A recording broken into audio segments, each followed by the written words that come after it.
Donc je suis Dominique Riban, le directeur de l'agence monégasque de sécurité numérique. Je suis arrivé le 5 juillet 2016, après une longue carrière dans la Marine nationale qui s'était terminée par 4 ans de directeur général adjoint de l'Agence nationale de la sécurité des systèmes d'information en France. Donc je dirais qu'au niveau de la principauté, vous vous retrouvez avec une mission qui est équivalente avec celle de l'ANSSI, sauf que maintenant vous êtes le patron. C'est absolument ça, je suis effectivement donc maintenant le directeur et par contre une grosse différence, c'est que quand j'étais arrivé à l'agence, il y avait déjà un peu de monde qui était sur place, puisqu'il y avait à peu près 180 personnes à l'agence, à la NSSI bien sûr, et que là aujourd'hui on démarre complètement de la feuille blanche pour tout monter. Alors, quelles sont les problématiques que rencontre aujourd'hui la principauté en termes de cybersécurité ? Les problèmes de la cybersécurité de la principauté sont exactement les mêmes que celles qu'on trouve partout dans le monde.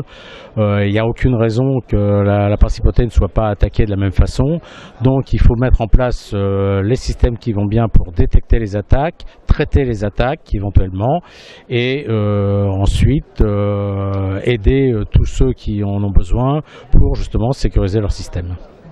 Alors, c'est une mission qui, j'imagine aujourd'hui, est quand même délicate. La principauté est certes un petit pays en surface, mais qui a une très grande importance économique. Est-ce que cela influe sur votre rôle? On évoque entre autres la création des OIV monégasques.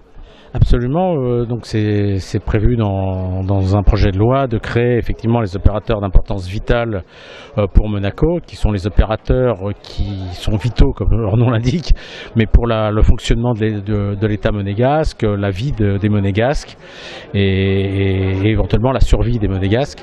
Donc c'est un travail effectivement qui est à une plus petite échelle dans le sens où l'État est plus petit, mais on retrouve tout ce qu'on trouve dans un grand pays comme la France, donc je ne suis pas dépaysé.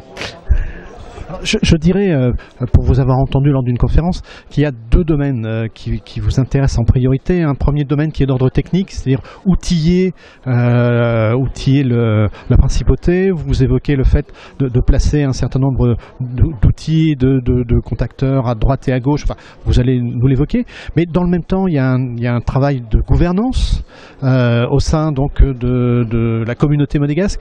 Est-ce que c'est pas quelque chose, une mission délicate quand même à mener ? C'est toujours une mission délicate lorsque vous essayez de mettre un petit peu de réglementation, d'essayer de mettre des règles, d'essayer d'imposer un certain nombre de systèmes qui vont aider à protéger les gens. L'important, c'est de persuader, d'expliquer, de faire comprendre l'intérêt de la chose.